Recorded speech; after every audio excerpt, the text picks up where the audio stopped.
Alright, so this is my EJV Osce. Before performing an EJV, we should always make sure we have the patient's consent if they are able to give consent.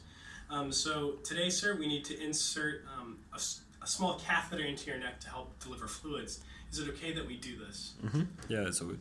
Alright, in order to do this, we will need to use a needle. It should only be a sharp scratch and shouldn't cause you too much discomfort. Is that okay? Yeah. Awesome.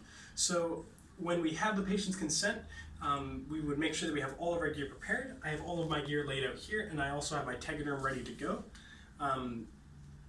We would also make sure that we get the patient lying down. We could have them turn their head so that we can get a good view of their jugular vein. We could have them bear down. We could have them. We could apply pressure to their liver.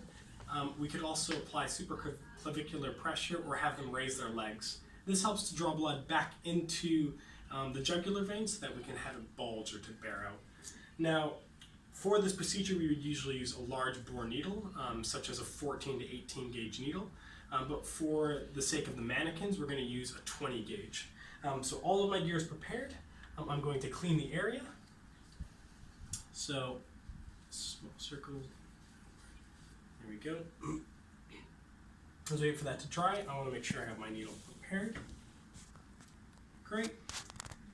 So area is dried off. Sharps out.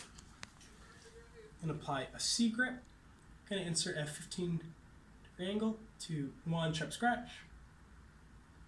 I think I'm in the vessel. Yep, I have drawback. Going to insert another 3 mils. Great. And then I can pull off the catheter. Cool. So I'm going to drop that in our sharps. I'm going to grab my lure. Once my lure is on, I'm going to secure. And I'm going to flush.